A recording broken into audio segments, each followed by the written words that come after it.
बच्चों, सुहाना free classes में आप सभी का बहुत बहुत स्वागत है। तो मैं आप जो है ये मूर्तिकार का जो है हमने 3 मूर्तिकार को पढ़ा दिया था बच्चों। तो आज फिर मैं 3 मूर्तिकार को पढ़ाऊंगी। ये मूर्तिकार वाला जो प्लेलिस्ट हम अलग से लगा देंगे, जिसमें सब आपको मूर्तिकार मिलेंगे। 3 मूर्तिकार में हमने किसको किसको पढ़ाया, तो देखिए इसको चिंता मणिकर को पढ़ाया, चिंता मणिकर को पढ़ाया, ठीक है, मणिकर को पढ़ा दिया। श्रीधर महापात्रा को पढ़ा दिया था, श्रीधर महापात्रा को पढ़ा दिया बच्चों। और लीला मुखर्जी को पढ़ा दिया, लीला मुखर्जी को हमने पढ़ा दिया है एक साथ। तीनों का वीडियो हमारे प्लेलिस्ट में है, उसमें वीडियो अभी प्लेलिस्ट में नहीं लगाए हैं, तो उसको आप लोग देख लीजिएगा। देखिए ये प्रशांत द्विवेदी की है, इसमें सारे मूर्तिकारों का है। देखिए सारे मूर्तिकारों का है, तो हम पूरे मूर्तिकारों को आपको एक साथ पढ़ाते चलेंगे। ये देखिए क्या है आपके पहले, देखिए 3 मूर्तिकारों को हमने जो पढ़ाया था, तो इसके बाद ये देखिए 3 मूर्तिकारों को आज हम फिर पढ़ाएंगे। तो आपके यश धनपाल, यश धनपाल का जन्म कब हुआ बच्चों? 1919 में, और मृत्यु कभी हुई है? 2000 में। तो देखिए जब यश धनपाल का जो है जन्म हुआ, तभी आपके यहाँ कला भवन में शांति निकेतन में जो है कला भवन की स्थापना हुई बच्चों। ये 1919 में हुई है, ठीक है। तो देखिए इन्हीं से इनके यश धनपाल के जन्म को आप लोग याद रखिएगा। सुब्राइलू धनपाल का जन्म कब और कहाँ हुआ था? 1919 मद्रास में। सुब्राइलू धनपाल का जन्म, प्रसिद्ध मूर्तिकार एवं धनपाल का पूरा नाम है सुब्राइलू धनपाल। देखिए सुब्राइलू धनपाल ने अपनी कला शिक्षा कहाँ से प्राप्त की? तो government college of art and craft Madras से बच्चों। देखिए सुब्राइलू धनपाल ने किसके सानिध्य में रहकर मद्रास में जो है कला अध्ययन किया था? ये मद्रास में जब इनका जन्म भी हुआ है तो वही शिक्षा ग्रहण किए हैं। तो किसके सानिध्य में बच्चों? ये देवी प्रसाद राय चौधरी के सानिध्य में।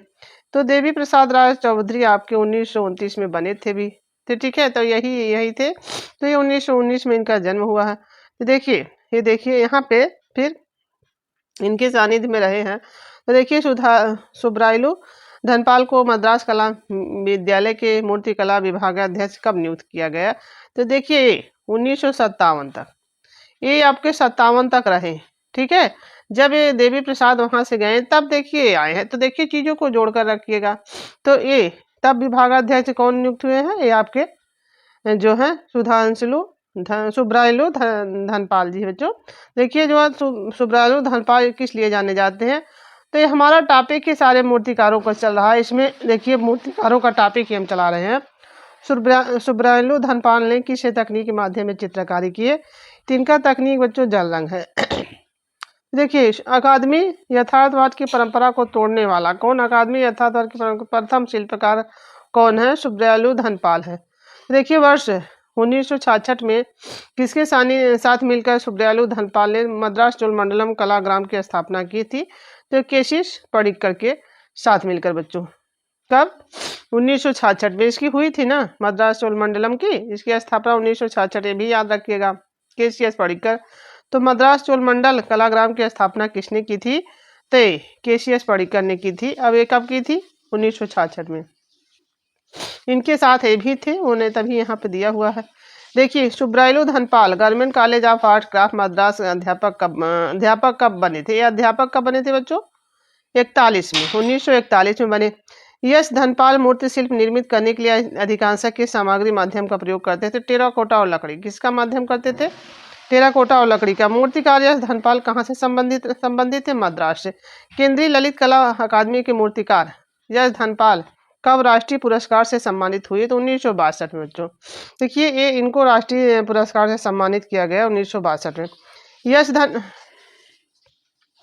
यश धनपाल मद्रास कला विद्यालय के प्राचार्य कब रहे हैं? मद्रास के कला प्राचार्य कब रहे बच्चों? तब देखिए वर्ष 1973 से 77 तक। तो देखिए ये प्राचार्य यहाँ से रहे हैं। फिर यहाँ देखिए चीजों को जोड़कर आप याद करिएगा बच्चों। ये 57 में क्या मूर्ति कला, 57 में जो मूर्ति कला के विभाग अध्यक्ष थे। तो फिर क्या हो गए? फिर देखिए यहाँ 41 में ये जो है ये हाँ मद्रास क्राफ्ट के क्या अध्यापक बने, ठीक है, 41 में अध्यापक बने। तो फिर देखिए यश धनपाल मद्रास कला प्राचार्य कब बन गए? तो 1973 से 1977 तक ये रहे वहां पे। देखिए जब वहां तब मूर्ति कला के विभागाध्यक्ष कब थे? जब वो देवी प्रसाद राय चौधरी वहां से रिटायर हुए, तब वो वहाँ से मूर्ति कला के बने। तो देखिए मूर्ति कला यह धनपाल के कला गुरु कौन थे? तो देवी प्रसाद राय चौधरी।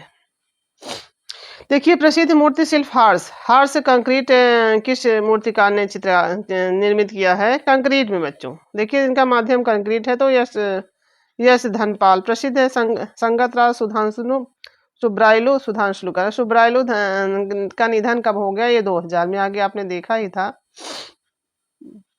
देखिए प्रमुख मूर्तियां इनकी मदर एवं चाइल्ड ब्रांच में। चाइल्ड और ब्रांच में, मदर एवं चाइल्ड। एक बार इन्होंने ब्रांच में बनाया, एक बार टेराकोटा में। कब बना? 1954 में। तो मेरी क्राइस्ट ये ब्रांच में है। देखिए ब्रांच में हेड एंड वुमेन, ये क्या हेड एंड वुमेन किस में है? टेराकोटा में। कब बना? 1955 में। नमाज, नमाज कब बनाया है बच्चों? प्लास्टर में बनाया है। और देखिए आप पेरिस 1957। नमाज जहाँ पढ़ने जाते हैं हमारे मुस्लिम भाई, तो देखिए वहाँ मस्जिद वस्जिद तो इसी की, तो प्लास्टर ऑफ पेरिस की बच्चों। ठीक है, तो वहाँ किस चीज़ की जो है बनी रहती है? तो प्लास्टर से ही बनी रहती है ना। तो देखिए 1957। तो देखिए थ्री फिगर्स ब्रांच में। तो देखिए हमने कहा था कि कहीं से भी आप चीज़ों को जोड़कर याद करिए ताकि आपको जो चीज़ें याद रहे। थ्री फिगर्स ब्रांच में 1961 में। तो राष्ट्रीय आधुनिक कला नई दिल्ली में है ये। हार्स कंक्रीट में 1961 में। मसीह प्लास्टर, देखिए मसीह भी आ गए आपके ईसा मसीह के। तो देखिए सभी धर्मों से जो इन्होंने बनाए हैं। यहाँ नमाज भी प्लास्टर से बनाया था, यहाँ मसीह भी प्लास्टर ऑफ पेरिस से बना दिया बच्चों। देखिए क्या बनाया 1962 में। मैडोना एंड चाइल्ड, ये जो मैडोना और जो मदर्स उदर्स जो बनाया है, मदर्स और चाइल्ड भी ब्रांच में, मैडोना एंड चाइल्ड भी बच्चों ब्रांच में 1984 में। तो देखिए आपके आदियम दाविर वाला, आदियम आदियम दाविर वाला है जो 1922। तो ये भी देखिए इन लोगों का जन्म ऐसा है इन लोगों का कि देखिए आनंदलाल बोस जब यहाँ प्रधानाध्यापक नियुक्त हुए थे तब इनका जन्म हुआ शांति निकेतन में। ठीक है, अध्यक्ष जब बने थे वहाँ के शांति निकेतन के तब इनका जन्म हुआ। कला भवन की स्थापना जब हुई तो उनका धनपाल का हुआ। तो देखिए यहाँ है ना आदि, तब इन लोगों का जन्म आप बहुत आसानी से 1922 में मुंबई महाराष्ट्र में हुआ। तो देखिए आदियम दाविरवाला का पूरा नाम क्या है? इनका नाम देखिए आदिरसिर दाविरवाला।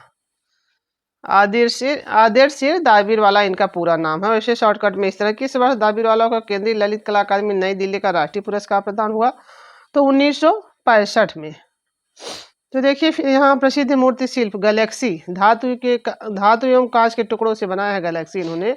तो देखिए किस मूर्तिकार ने निर्मित किया है? तो दाविरवाला ने। देखिए दाविरवाला ने अपनी कला शिक्षा कहाँ से पूरी की? तो देखिए मुंबई में। तो इनका जन्म भी तो कहाँ हुआ है? महाराष्ट्र, मुंबई में 22 में हुआ है। तो वहीं इन्होंने, जैसे उनका मद्रास में हुआ था तो वहीं मद्रास में वो शिक्षा ग्रहण किए थे धनपाल। तो दाविरवाला की प्रमुख रूप से किस लिए जाना जाता है? तो देखिए हमने पढ़ना भूल गए। दाविरवाला ने अपनी मूर्ति शिल्पों की प्रथम प्रदर्शनी कहाँ और कब आयोजित की थी? तो देखिए यहाँ कहाँ नहीं लिखा है, केवल वर्ष लिखा है 1956 में। तो दाविरवाला का प्रमुख रूप से किस लिए जाने जाते हैं? मूर्तिकार संगतराज। यही मूर्तिकार को ही संगतराज कहा जाता है, तभी तो यहाँ पे दिया हुआ है। तो क्या है? संगतराज आ जाए या फिर वही, तो दोनों एक ही होगा। अब देखिए दाविरवाला का क्या है। दाविरवाला ने मूर्ति शिल्प निर्मित करने के लिए किस माध्यम का प्रयोग किया है? तो देखिए पत्थर है, संगमरमर है, लकड़ी है, कांसा है, स्टील धातु आदि है। आदि दाविरवाला पेशे से क्या थे? केमिस्ट थे। पेशे से क्या थे? केमिस्ट थे। दाविरवाला ने किन प्रसिद्ध मूर्तिकारों के कला से प्रभावित होकर अमूर्त शिल्प गढ़े हैं? किन मूर्तिकारों से प्रभावित होकर अमूर्त शिल्प गढ़े बच्चों? हेनरी मूर एवं जे स्टेन। इनसे हेनरी मूर एवं जे स्टेन से जो प्रभावित होकर प्रसिद्ध संघर्ष राज दाविरवाला का देहांत कब हुआ है? तो 1975 में मुंबई में। तो देखिए प्रमुख मूर्ति शिल्प क्या है? जच्चा बच्चा, मदर एवं चाइल्ड। इसी को जच्चा बच्चा, मदर एवं कास्ट में। ठीक है, 1965 में, 64 में, सॉरी 1964 में। गैलेक्सी ये भी किए हैं। गैलेक्सी आगे आपने देखा था धातु और कांच के टुकड़ों में 1966 में। इनका बहुत गैलेक्सी मोस्ट इंपॉर्टेंट है। देखिए इकारस आयरन में 1970 में। राष्ट्रीय आधुनिक कला नई दिल्ली में किए हैं। अब देखिए अमरनाथ सहगल को देख लीजिए आप लोग, क्या है इनका। अब देखिए अमरनाथ सहगल जो है बच्चों, ये इनका, ये देखिए ये काफी पूछे जाने वाले चित्रकार हैं। तो 1922 इनका भी है। तो 1922 किसका था, आगे आपने देखा दोनों का जन्मदिन एक ही है। तो जो आगे आपने इनका पढ़ा है, इनका भी तो 22 है। तो देखिए जो आपके आदि दाबिर वाला है तो उनका और इनका, तो देखिए जिला अमरनाथ सहगल का जन्म कहाँ हुआ, 1922 में, जिला अटक कैम्बेलपुर, वर्तमान पाकिस्तान में। तो वर्तमान जो है पाकिस्तान में इनका है, अटक कैम्बेलपुर। तो देखिए अमरनाथ सहगल कब पाकिस्तान से दिल्ली आकर बसे, पाकिस्तान से कभी दिल्ली, भारत विभाजन के दौरान 1947 में, 1947 की क्रांति जब भारत विभाजन वाला है तब देखिए तब ये आके यहाँ पे बसे। अमरनाथ सहगल किसे शीर्षक से कविताएं लिखते थे, तो कलाकार। ये देखिए इनका बहुत मोस्ट इंपॉर्टेंट है बच्चों, कलाकार शीर्षक। अमरनाथ सहगल ने किस कला महाविद्यालय से कला शिक्षक के पद पर रहकर अपनी सेवाएं दी, तो कहाँ पर इन्होंने कला शिक्षक के पद पर रखा, कॉलेज ऑफ आर्ट नई दिल्ली में। तो देखिए पाकिस्तान से भारत लौटने पर अमरनाथ सहगल में कला स्टूडियो कहाँ खोला, तो ये दिल्ली में। अमरनाथ सहगल ने अपनी पहली प्रदर्शनी कब और कहाँ, तो मुंबई में 1966 में। देखिए अमरनाथ सहगल की प्रदर्शनी आप लोग याद रखिए। किस वर्ष अमरनाथ सहगल को राष्ट्रीय ललित कला अकादमी से छात्रवृत्ति प्राप्त हुई, तो 1993 में। 1993 में इनको अमरनाथ सहगल को राष्ट्रीय ललित कला अकादमी से छात्रवृत्ति मिली थी। कब, 1993 में बच्चों। अमरनाथ सहगल के मूर्ति शिल्पों का प्रिय माध्यम क्या रहा, प्रिय माध्यम इनका पूछा जाएगा तो कांसा और धातु है बच्चों, ठीक है। अमरनाथ सहगल की शिल्पी शैली कैसी है, तो अभिव्यंजनावादी है, ठीक है। राम किंकर बैज की भी आपकी अभिव्यंजनावादी है, तो इनकी भी शिल्प शैली कैसी है, वो अभिव्यंजनावादी का प्रभाव रहता है उनके मूर्ति शिल्प, इनके भी देखिए कई लोगों के ऊपर अभिव्यंजनावाद का प्रभाव है, तो ये भी चीजें पूछ दी जाती हैं। तो भारत सरकार ने किस वर्ष अमरनाथ सहगल को पद्म भूषण सम्मान से सम्मानित किया, वो भी मरणोपरांत वर्ष उनके मरने के बाद, तो 2008 में बच्चों। देखिए अमरनाथ सहगल किस लिए जाने जाते हैं, आधुनिक मूर्तिकार। देखिए किस आधुनिक मूर्तिकार ने कलाकार नाम से कविताएं लिखे, अमरनाथ सहगल ने, कलाकार, ठीक है। देखिए अमरनाथ सहगल की पत्नी जो एक शिक्षक थी, शीला धवन। अमरनाथ की पत्नी जो एक शिक्षक थी, कौन थी, शीला धवन। अमरनाथ सहगल अमेरिका से स्नातकोत्तर कला शिक्षा लेने की किस अवधि में गए थे, तो 1949 से 1953 तक। यहाँ तक अमेरिका से स्नातकोत्तर कला शिक्षा लेने के लिए किस अवधि में गए थे, तो 1949 से 53 तक। तो देखिए अमरनाथ सहगल की पहचान किस रूप में की जाती है बच्चों, तो मुख्यतः मूर्तिकार, गौरतः छापा एवं चित्रकार। पहले इनको मूर्तिकार दिया जाएगा संज्ञा, पदवी प्राप्त है, फिर इसके बाद छापाकार और चित्रकार। वर्ष 1958 में प्रसिद्ध मूर्ति शिल्प केंद्रीय ललित कला अकादमी द्वारा स्वर्ण पदक सम्मान से किस पे इनको मिला था, इसी को क्राइज अनहट भी कहते हैं, इसी को अनुसुनी तीखे भी कहते हैं। तो किसका है, ये काफी पूछा जाना, इनका ये वाला मोस्ट इम्पोर्टेंट बताइएगा बच्चों। तो देखिए वर्ष 1958 में बनाए हैं, ये भी इनका सन भी याद रखिएगा। तो 1958 से बनाए हैं, तब ये क्या, इनको केंद्रीय ललित कला का स्वर्ण पदक इस पे प्राप्त हुआ है, अनसुनी चीखी पर। देखिए अमरनाथ सहगल ने किस महाविद्यालय से स्नातक की डिग्री प्राप्त की, Lahore school of arts, Sanyal studio से, ठीक है, सान्याल स्टूडियो से। इन्होंने सान्याल से संबंधित है ना, इसी सान्याल। तो अमरनाथ सहगल द्वारा रचित काव्य संग्रह कौन सा है, इनका रचित काव्य संग्रह देखिए लोन सोन जर्नी जो 1996 में, एक नई सुबह की प्रतीक्षा 1998 में, 2 साल बाद है 96 जो लोन सोन जर्नी और एक नई सुबह जो आपकी 1998, 1996 1998 दोनों सन में बनाए हैं लगातार ही। देखिए अमरनाथ सहगल के मूर्ति शिल्पों की पहली विदेशी प्रदर्शनी कब और कहाँ आयोजित हुई, तो देखिए 1951 में न्यूयॉर्क में बच्चों। कहाँ, 1951 में न्यूयॉर्क में। तो अमरनाथ सहगल किस फावादी कलाकार से काफी प्रभावित थे, तो ये हेनरी मातिस बच्चों। देखिए अमरनाथ सहगल को किस मूर्ति शिल्पों पर वर्ष 1957 राष्ट्रीय पुरस्कार से सम्मानित किया गया, इस पे राष्ट्रीय, उस पे जो है ललित कला का था। तो देखिए इस पे 1957 में इसमें, और इसको भी देख लीजिए किस सन में, ताकि आपको वहाँ पहले बाद में इस पे हुआ था 1958 में, तो पहले इस पे हुआ था बच्चों। देखिए चीज़ों को जोड़कर आपको याद करना ही पड़ेगा। तो 1957 में किस पे बच्चों, आगे बढ़ते कदम, ऑनवर्ड मार्च पर है, ऑनवर्ड मार्च पर शिल्प है, इनको है राष्ट्रीय पुरस्कार से सम्मानित किया गया। ठीक है, इन्हों को अमरनाथ सहगल किस भाषा में आधारित कैलीग्राफी चित्र बनाए? कैलीग्राफी चित्र भी बनाए हैं तो उर्दू भाषा में। कैलीग्राफी आपके लेखन से संबंधित हो तो ये उर्दू भाषा पे, कैली भाषा पे वो बनाए हैं। देखिए, संगतनाथ अमरनाथ सहगल द्वारा प्रसिद्ध महात्मा गांधी की कांस्य प्रतिमा वर्तमान में कहाँ स्थित है? ये भी मोस्ट इम्पॉर्टेंट आपका नगर पालिका पार्क लक्समबर्ग, लक्समबर्ग में है, नगर पालिका पार्क में। देखिए, प्रसिद्ध मूर्ति शिल्प अनुसुनी चीखे ब्रॉन्ज में बनी है बच्चों 1958 में। देखिए, 58 में किस मूर्तिकार में निर्मित किया है? तो ये काफी मोस्ट इंपॉर्टेंट होगी, इनका सन आप लोग काफी याद रखिएगा बच्चों। देखिए, अमरनाथ सहगल ने, देखिए अमरनाथ सहगल का निधन कब और कहाँ हुआ? तो 2007 में दिल्ली में। प्रमुख चित्र श्रृंखला क्या है? रामायण, कागज पर जल रंग। ठीक है, 2004 में। देखिए, आप इस चीज को याद भी कर सकते हैं। ठीक है बच्चों, ये देखिए रामायण पढ़ेंगे जब, तो रामायण किस चीज का रहेगा? कागज का। और ये बहुत धार्मिक पुस्तक रहेगी, तो साथ में अगर पूजा पाठ हो रहा तो वहाँ जल भी रहेगा, तो 2004। और जल रंग में कागज और जल, रामायण।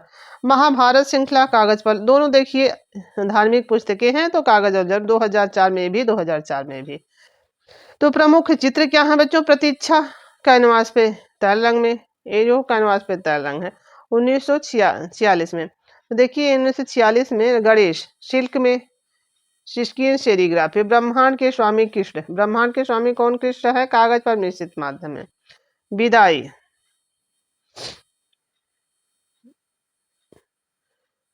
वनगमन, कागज पर मिश्रित बार। राम लक्ष्मण सीता की खोज, राम लक्ष्मण सीता की खोज को लेकर मंत्रणा करते हुए, ये जो आपस में बातें कर रहे हैं, योजना बना रहे हैं, वो किस माध्यम में है? जो है मिश्रित माध्यम में बच्चों। वनगमन भी इनका है, और राम लक्ष्मण सीता की खोज के लिए मंत्रणा करते हुए वनगमन, तो दोनों मिल रहे हैं चित्र। देखिए, महात्मा गांधी की प्रतिमा किसमें बनाए हैं? काश में। तो देखिए यहाँ पे, अब यहाँ आगे अनवार्ड मार्च, ये देखिए नगर पालिका पार्क लक्समबर्ग में है आपके, इसको याद रखिएगा बच्चों, महात्मा गांधी की प्रतिमा। और देखिए अनवर्ड मार्च, आगे बढ़ते हुए कदम, द कैविक्ट बंदी ब्रांच में 1968 में। तो एमिंग फॉर एक्सेस स्टोन में, अपराइजिंग ब्रांच में 1957 में। राष्ट्रीय आधुनिक कला नई दिल्ली में है, नई दिल्ली में। पैसेज ऑफ टाइम क्या है? पैसेज ऑफ टाइम ब्रांच में है। अनुसुनी चीखे, ये इनका मोस्ट इम्पॉर्टेंट है, इनका माध्यम भी आप ब्रांच याद रखिएगा, कहाँ संग्रहित वो भी याद रखिएगा 1958 में। देखिए 1958 में राष्ट्रीय आधुनिक कला नई दिल्ली में। आक्रोश भरी चीखें, अनसुनी चीखें हैं, आक्रोश भरी भी चीखें हैं। ये आक्रोश भरी चीखें बच्चों ब्रांच में ये भी हैं। और कब? 1971 में। ये भी राष्ट्रीय आधुनिक, दोनों चीजें आप लोग याद रखिएगा। इनकी ये वाला है जो काफी इंपॉर्टेंट होगा बच्चों। देखिए इन दिल्ली में दोनों है, ये वाला। देखिए आलाप, ये भी ब्रांच में है, आलाप 1983 में। अब देखिए 83 में है तो ब्रांच, ये भी ब्रांच में है, आलाप भी। प्लास्टर में मां शिशु है, गिरते हुए पत्ते, ये क्या है? आपके जो है ब्रांच में है। तो देखिए संगीत में यहाँ 1973 में, संगीत में कंपन ब्रांच में 1985 में। देखिए भूख ब्रांच में 1962 में। बलात्कार ब्रांच में। बांसुरी वादक इनका भी है, देखिए ब्रांच में ये भी बनाए हैं। पैसेज ऑफ, एक ही चित्र कई कलाकारों में। Passage of time the charge, ये क्या था? 1955 में। संघर्ष 1962 में। तो देखिए 3 कलाकारों को हमने, मूर्तिकारों को आपको पढ़ा दिया, और 3 पहले पढ़ाया था, तो 6 ये हो गए मूर्तिकार। ऐसे ऐसे 2-3 हम कई मूर्तिकारों को पढ़ाते रहेंगे। आपकी तैयारी ऐसे ही हर कलाकारों का, मूर्तिकारों के टॉपिक से हो जाएगा। और यूथ का अलग से हम प्लेलिस्ट बना देंगे, और मूर्तिकारों का बच्चों, मूर्तिकारों का अलग से प्लेलिस्ट रहेगा। और जो है आपके रीता प्रताप की अलग से प्लेलिस्ट रहेगी, और प्रश्नों का जो है अलग से। हमारे यहाँ जो है जितने भी प्रश्नों की अलग अलग प्लेलिस्ट हमने बनाई है, लेकिन अभी प्लेलिस्ट में लगाना भी, आप उन लोगों को देखिए और अपनी तैयारी करते रहिए। धन्यवाद बच्चों।